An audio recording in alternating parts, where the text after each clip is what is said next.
Tell us what you think. In person, over the phone, online. Watch and hear yourself on TV.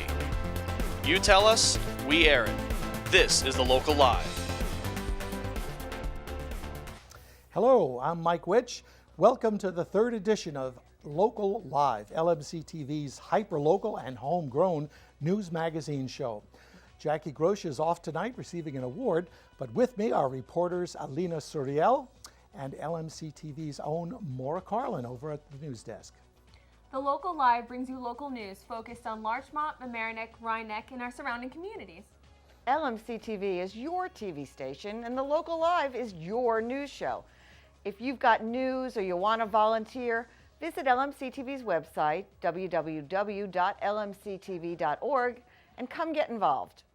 Here's a sneak preview of tonight's show. Residents keep responding to the busing proposal for Mamaroneck schools. We are following that discussion. If you missed the meeting about affordable and fair housing, we have the highlights for you. Paws and Tales for the holidays? We tell you how to help a lonely heart. For you local sports fans, we present the best play of the week. Love cookies? You'll want to stay tuned for the new Munchie Monday recipe.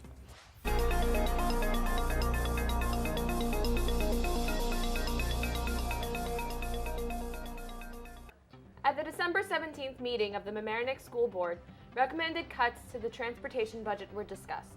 The proposed cuts would affect eligible students who live within a reasonable travel distance from their school and would go into effect in the coming school year. Some parents who were there voiced their opposition. I believe that the subcommittee's recommended plan, if it is turned into a policy, can be challenged in court and likely will be. To me, the plan seems blatantly discriminatory. The plan does not apply the same criteria to public school children and other children. As a member of Mamaroneck, I would hope to be treated equally and in the same way as the other residents of Mamaroneck. So it's very upsetting to me to see the private school transportation being under discussion while the Homix bus is not under discussion. I feel very attacked and not a part of this community. If it's not acceptable for the hundreds of students attending the public schools, if they were in these locations, then it should not be acceptable for the private and parochial school students either. After much feedback from local parents, the board decided on a plan which would allow students from kindergarten to 5th grade to stay on the yellow buses at the schools being discussed. Older students in middle and high school would take public transportation if eligible. To see the entire Mamaroneck School Board meeting, visit LMC-TV's website, www.lmctv.org, and click on Video on Demand. Fair and affordable housing has been an issue in Westchester County for many years. The 2009 Federal Affordable Housing Settlement mandated certain remedies that have caused some controversy. On December 12th, an informational meeting was held at the Town of Mamaroneck courtroom to discuss these issues and what can be done. LMC-TV was there to film this important meeting. Later in this newscast, we'll have a panel discussion to review how the federal settlement may impact this community. But now, first, we're going to our In Our Media segment and see a roundup from our local news sources of some of the stories of the week.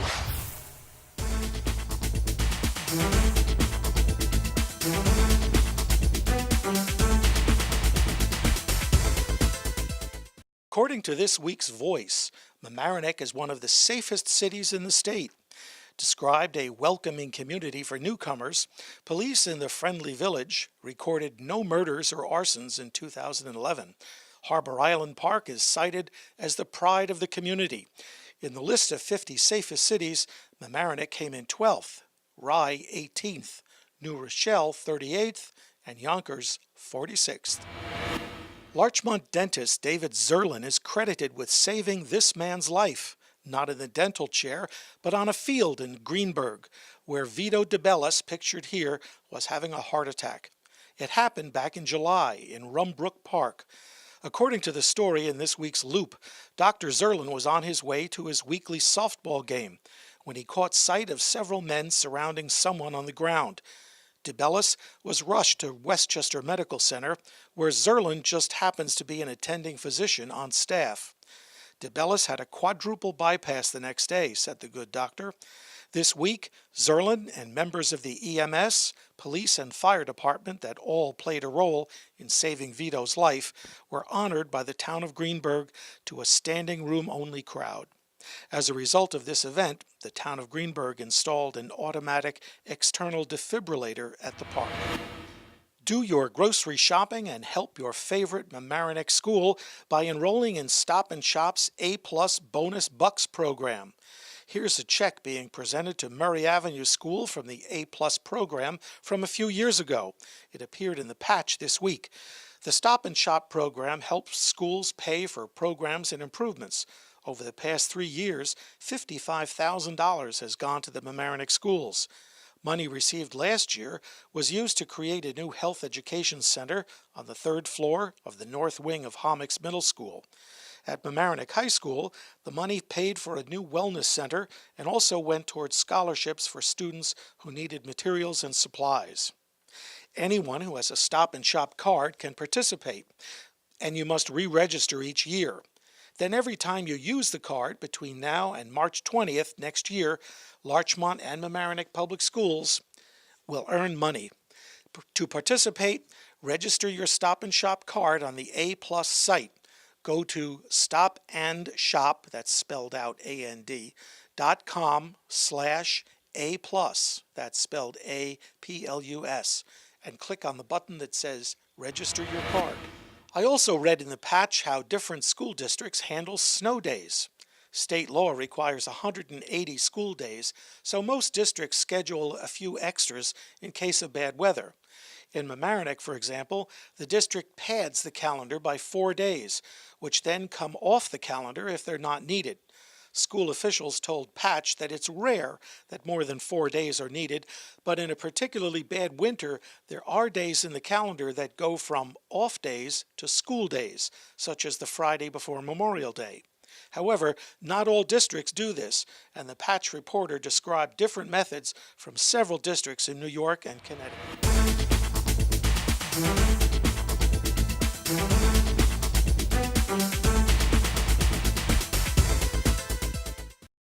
Let's take a short break and a peek at what's coming up. Hello, Mamaroneck. I'm Carly Rose, and you are watching The Local Live. Welcome back to The Local Live, your hyper-local news magazine. This holiday season, everyone's thinking about friends, family, and gifts. But what about our four-legged friends? The Local Live volunteer reporter Rebecca Berman recently visited the New Rochelle Humane Society to see what they're doing for the holidays.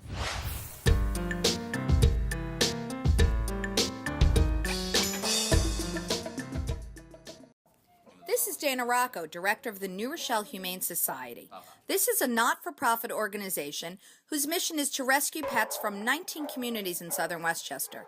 Many of the pets come from owner-surrender homes who cannot take care of their pets anymore. We're in our open cat room, which is a community room with about 20 to 25 cats at any one time. On your lap is Sammy. Sammy actually has gotten adopted. She's pretty calico. As you can see, she sells herself. She's super friendly with other cats and people. She's been adopted, but we have Luke here. Luke has been with us since the summer. He has personality plus. I don't know if you can really see, but he has only 3 legs. Many of these cats and dogs are waiting to be adopted. The shelter has a special holiday program for these animals. Lonely Hearts are any pet, dog or cat, that's been at the shelter for 4 months or longer, or any animal, cat or dog, that's 7 years and older. These are the animals who have been overlooked or likely to be overlooked because they're older, so it's a chance to let them shine. So each day during the month of December, on our Facebook page and on our website, we are featuring a featured dog or cat for its day. And we've actually had a couple adopted already. Our very first one, Raven, was here for 3 years. Black kitty, super nice, like Luke, but just was overpassed and looked over. She was adopted, and a 13-year-old cat that had been with us for several months got adopted. Those are really special adoptions. Dana gave us a tour of the kennels with all the animals that are available for adoption. We're entering into our main kennels, dog kennels, and it does get noisy back here But we have, as you'll see, as you walk around, you can see we have little dogs, we have great big dogs, and everything in between. And we have everything from puppy to senior. They all need homes. One advantage to adopting from the New Rochelle Humane Society is the extra support they provide with dog training. We start training with our dogs from the first weeks that they're here, and then we support the adopters afterwards with training classes that they can come back to the shelter on a weekly group classes with. The shelter welcomes help from volunteers as well as donations. If you go to our website, which is our name, New Rochelle Humane Society, and go under Get Involved and follow the links to volunteering, everything, including the upcoming dates, the forms, the applications, everything is right there. We are the shelter that services your town. We hope that you come to visit us to adopt or donate or volunteer. The holidays are a perfect time for family and friends, and a furry friend always makes for a happy holiday. This is Rebecca Berman signing off for the Local Live. LMC-TV Sports covers more than 75 high school varsity games a year, both Mamaroneck and Rhinebeck high schools. From girls field hockey to swimming to basketball and football, LMC-TV's cameras are there. LMC-TV's varsity sports producer, Rob Moretti, has given us this week's Best Play of the Week.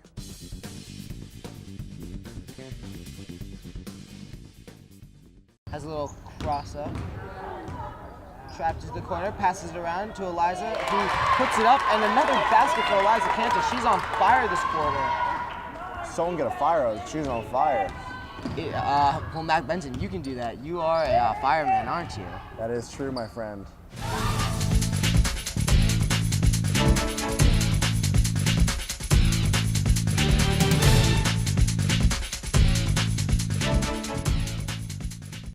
Thank you, Rob, for this week's Best Play of the Week. To watch the entire game and other Rhinebeck and Mamaroneck games, visit our website, lmctv.org.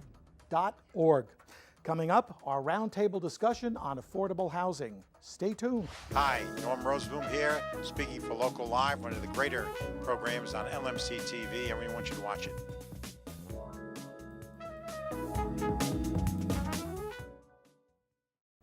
Welcome back to our Community Roundtable on Affordable Housing. I'm Maura Carlin. With me are Anna Denoy, the Director of Housing and Community Services for the town of Mamaroneck, and Karen Schatzel, the Director of Housing for the Westchester League of Women Voters.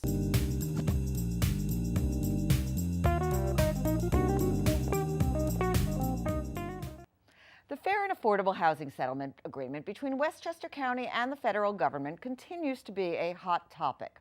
Last week, Mamaroneck Town Center hosted an informative discussion facilitated by the PACE Land Use Law Center and the Housing Action Council. The controversy swirling around this broad issue has to do with how Westchester and its communities comply with federal housing requirements that forbid exclusionary zoning practices. The federal government has assigned a monitor, James Johnson, to oversee compliance, but some wonder how involved, if at all, the Fed should be in zoning. Before we begin our discussion of these questions, we're going to take a look at some of the key testimony from last Thursday's meeting to get a sense of what's going on. The town of Mamaroneck has made great strides in improving its housing opportunities, and we are no longer on that awful list of 7, which was unfortunately, thank you. It took a lot of work, but these were efforts that the town had considered and had been working on for years.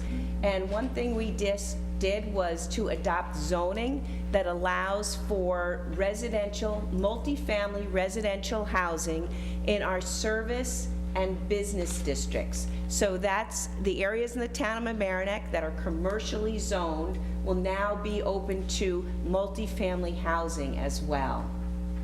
We also adopted a model housing ordinance that was based on the county's model housing ordinance, but we tailored it to the town of Mamaroneck. We're enthusiastically awaiting the beginning of construction of a project that you're going to hear a lot more about in today's program. That's the Wilder-Walter Partners program on Palmer Avenue, known as the Pinebrook Condominiums. It has turned out to be a lovely project, and we as a village are committed to making this the best affordable housing project in Westchester County. And we are committed to welcoming the new 50 homeowners who are going to be joining our community as vital and important members of our community. To this date, the county has not submitted an analysis of impediments to fair housing choice that is acceptable to HUD. And that's the reason why the county has lost a year's worth of community development block grant funding, plus some what we refer to as home funds, emergency shelter grants, and also some funding for people with housing for people with AIDS or who are HIV positive. The settlement agreement requires the county to develop 750 new units of affordable housing, to adopt non-exclusionary zoning ordinances, and legislation that prohibits landlords or sellers from looking at where the payment will come from. There's also, of course, the issue of the analysis of the impediments, but we'll get to that later. Do I have that right? Let's start there. Yes, absolutely. Okay. So,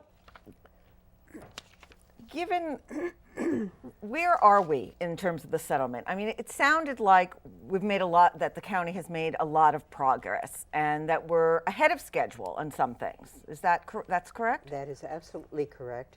There's no question that as far as the brick and mortar issues is what we call the actual housing that's being built, that the county is definitely ahead of schedule. They are meeting all of their benchmarks, and they are certainly on the way. There are so many units in the pipeline that they are in wonderful shape. So can you explain what the complication is? I mean, I will tell you that as I've looked into this, it's a complicated issue. It's not just a not in my backyard or NIMBY question. Absolutely. So the sticking point is this analysis of impediment? Yes. From that meeting the other night, I heard an assistant to the county executive say that from their point of view, the sticking point was in that analysis, the county refused to acknowledge that there were exclusionary zoning practices. How does one resolve that if they're not willing to admit what the government wants them to admit? Well, I think one of the big problems is the monitor himself has had a group of advisors analyzing the various zoning ordinances in the community. And in all of the 31, you see there are 31 what they call eligible communities. I think that's something of a misnomer, but in any case, the 31 communities that have been selected for this, the county has not only gone over those 31 communities, they have gone over the zoning in all of the communities throughout the county. Now, one of the big problems the monitor has seen is that there were 7 communities, including this one, Mamaroneck, which had exclusionary items in their zoning provisions. And for the most part, these are inadvertent. They've been there for a long time. Maybe they have to do, in the northern part of the county, some of the communities have had zoning provisions on the tanning of animals and so forth, skins and so forth. Well, we know that businesses have not been doing this in the northern part of the county for a long time. So those have been on the books. And in most cases, communities are not even aware of the fact that they have exclusionary provisions within their zoning. But here, this is as Town Supervisor Seligson said, this is a developed community, and most people have small plots. We're not dealing with 2 or 5 acre zoning. It's already a community that's a little light on the recreational facilities and the fields and the parking. Right. We have restrictions on fast food restaurants. Right. Where are you supposed to put this? Well, I think what the town has been able to do is to look at some of our service and business zones and determine that we could use them for mixed housing uses as well, and so they've amended the zoning code to allow for that. One of the things that was said when we did have a meeting with the monitor and representatives from HUD is that land is really an issue, and we've looked at several plots of land around the town where things may be able to be built, but because it is so built out, changing some of the zoning what's allowed in certain areas allows for more development of housing. There's a particular idea from a property owner along somewhere on Myrtle Boulevard who wants to add 2 floors to a building. It's a commercial building, is a business on the first floor, and wanted to add, I believe it's 2 stories to the property to develop affordable housing up there. It's blocks from the train station. It's an ideal location for something like this. And is that worked on? Well, the zoning was changed to, there's permitted uses to include multifamily housing in the business and service business zones within the town, which was one of the amendments that was done in September. And one of the other issues that the town did also in adopting what the settlement refers to as a model zoning ordinance is to require developers who plan to build more than a certain number of units, I believe it's more than 15 units, have to include 10% of the units as affordable housing. Let's go back to this idea, this change in the zoning to allow multiple family dwellings in commercial areas. Could one say that doesn't really achieve the integration sought? You're really just creating another separate neighborhood? If you look at, for example, like the Washington Square area of the town, you already have multifamily housing. There are many apartment buildings, and we're talking about those neighboring areas. I don't think that the intention was to take a piece of, a 2-acre piece of land, tear down a house, and put up an apartment building. I don't think that really accomplishes what's intended here. And I don't think that the way that the zoning has been amended within the town allows for adding additional housing, but sort of keeping with the character of the town and the character of the neighborhood as well. How do you think Larchmont and Mamaroneck are doing? And I guess we should start with, is it Larchmont? Is it Mamaroneck? Is it the village? Is it the town? It's very confusing when you look at how they've designated it. We obviously have the town of Mamaroneck, and the 2 villages are included in that. Right. But I don't think that it's being looked at that way. The town had been identified as one of the 7 communities with exclusionary zoning based on some information that was in a study that had been done a while back. And is that the unincorporated portion of the town? It was the unincorporated portion of the town. Okay.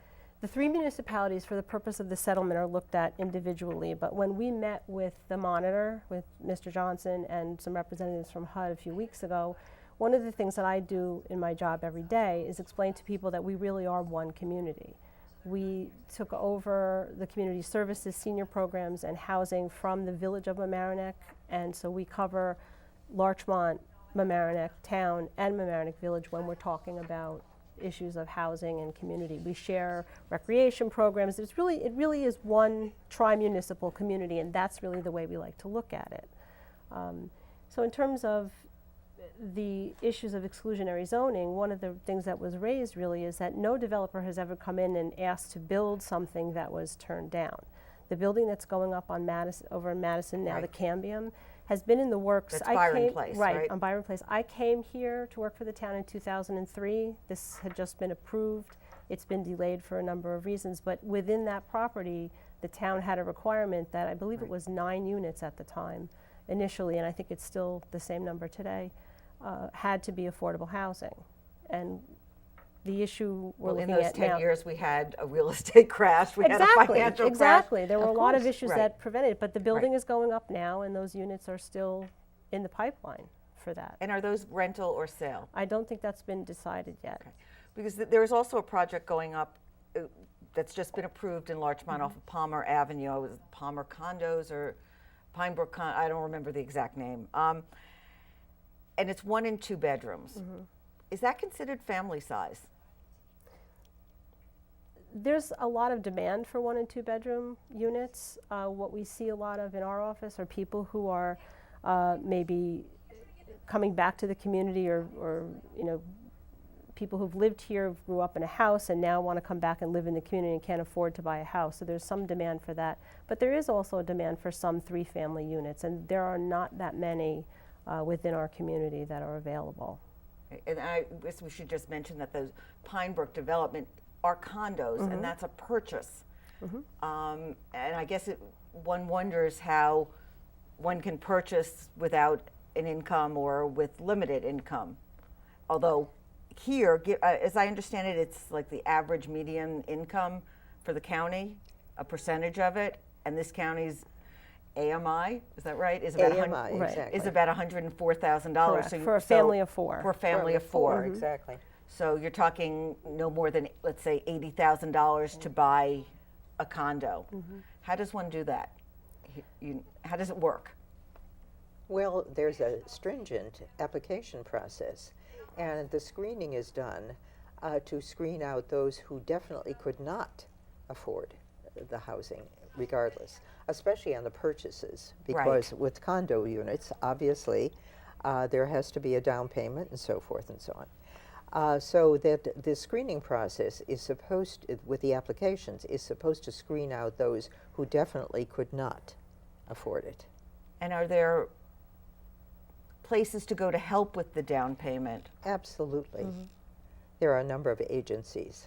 I mean, it seems like with that kind of standard, you're looking at people who are new to a job market or perhaps live in the want to live in the community in which they work. Is that fair to say? And does that meet what the goal of the settlement was? No. When you're talking about the people who work in the community, that's considered preferential housing. And before this time, we talked a lot about workforce housing. Right. And we wanted our teachers, we wanted our municipal workers and so forth to be living in their communities. The settlement agreement does not allow, for the most part, there is one little loophole, but for the most part, it does not permit preferential housing. And it's supposed to be all done on the basis of a lottery for those who do qualify through the application process. Okay, so it's all by lottery. That's very interesting. That's correct. So that there is no way that they're going to say we're going to have X percent of African Americans or X percent of Hispanics. That does not count at all. It depends entirely on how many people apply, how many people qualify through the application process, and then it's strictly on the basis of a lottery. Before we are going to have to wrap up, I want to ask a political question because the county executive had brought lawsuits to because the federal government refused to fund $7 million of public community development. Thank you. Development block grant. Right, thank you. CDBG, right. And so the county executive has been criticized by the county board of legislators for keeping it in the dark and not having it assist with diffusing the situation with the federal government. That was in a press release by the chair of the board of legislators today. Do they disagree with how County Executive Astorino is handled? Well, there has been disagreement for a long time about this because, of course, one of the big sticking points was source of income legislation. And the Board of Legislators had passed already source of income legislation, which the county executive had vetoed But I initially. thought it has now been passed. Yes, it has now been passed. This was done because there had been a threat from the U.S. attorney that it would be taken, the county would be taken to court because they were out of we could continue this discussion probably for a couple of days. Yes, of we're out course, of time. of course. I really want to thank the two of you for coming in. Anna Denoy, who's with the Mamaroneck Town Housing Community Services and Housing Office. Thank you. And thank you for inviting me. Thank you. And Karen Schatzer, who is the Director of Housing for the Westchester County League of Women Voters. Do I have time for one more point? Go ahead. All right. I think one of the things that's very often overlooked or people are not aware of is the fact that HUD really bailed out the county at the time this settlement agreement was put into place because the county was threatened with over $150 million in court fines as a result of a case that had been brought by an outside organization. So if HUD stepped in and offered the county, that was a previous administration of course, but offered the county this possible outlet. And that, as far as I'm concerned, this is a great opportunity for us. And I think HUD has been, unfortunately, looked upon as a villain in this. And we're going to have to leave it there. And all right. There's a backstory to the backstory, there's obviously. Definitely and a backstory. I'm sure there will be more Absolutely. for us to discuss in the future. I'd like to thank our guests for a lively discussion. Anna Denoy, Director of Housing and Community Services for the town of Mamaroneck, and Karen Schatzel, the Housing Director for the Westchester League of Women's Voters. Hi. I love your outfit. I love your outfit. Thank you. We're on the local live here at the Westchester Tattoo Convention. And you are? I'm Catherine. Hi, Catherine. This is Jerry here reporting live from the local live.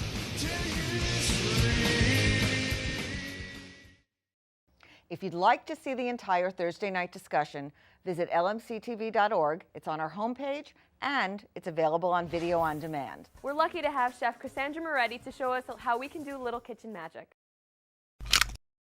Hi, I'm Cassandra Moretti, and this is Munchie Mondays. Today I'll be making kitchen sink cookies. They're delicious chocolate chip cookies filled with M&Ms, coconut, walnuts, raisins, everything but the kitchen sink. Hope you enjoy them. For the kitchen sink cookies, you will need 2 1/4 cups of all-purpose flour, 1 cup of butter at room temperature, 3/4 of a cup of brown sugar, 3/4 of a cup of white sugar, 2 eggs, 1 teaspoon of salt, 1 teaspoon vanilla extract, 1 teaspoon of baking soda, 1/2 cup of chocolate chips, 1/3 of a cup of M&Ms, 1/3 of a cup of sweetened coconut flakes, 1/3 of a cup of raisins, and 1/3 of a cup of walnuts chopped or in pieces. In an electric mixer, cream butter, sugar, and brown sugar together. When combined, add eggs and mix until incorporated. Now I'm gonna add the flour. Start your mixer slow for the flour so you don't have a big cloud of flour going all over your kitchen. So now I'm gonna add my salt, my vanilla, and my baking soda. You always add salt to your pastries so that like the salty balances out the sweet and you get a better flavor. Now you're just gonna mix it. Just a little bit. You don't want to overmix when you put the baking soda in, then your cookies won't get nice and fluffy.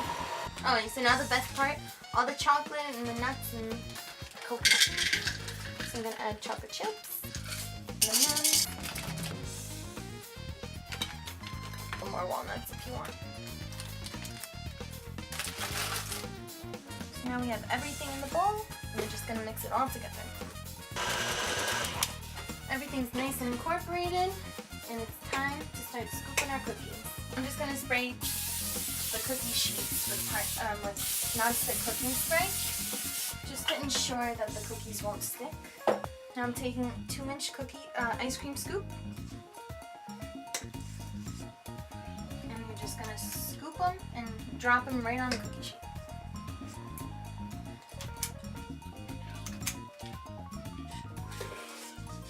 Okay. Alright, and then now they go in the oven for about 10 to 12 minutes at 350 degrees.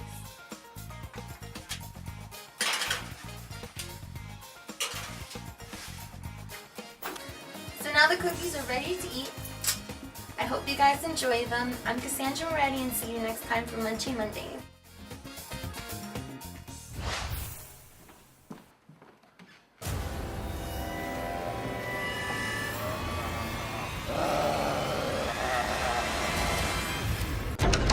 Dude, there is a bunch of zombies outside. What? There are zombies in the front lawn. It's Z-Day. Well, what do we do? Let's check out the news.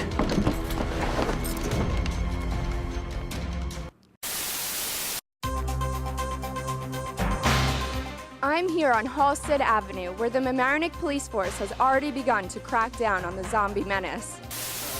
Get out of my shot! Residents are advised to stay inside, lock their doors, and wait it out. Back to you in the studio.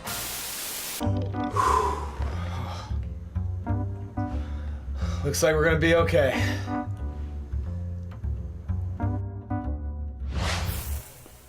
This concludes this edition of The Local Live. Thank you, Alina, for being here with us tonight. It was an awesome experience, so thank you for having me. I'm glad. And if you're interested in being a reporter, a producer, a camera person, or an editor, contact us at lmctv.org. You can also watch this and past episodes of The Local Live. See you at the next show.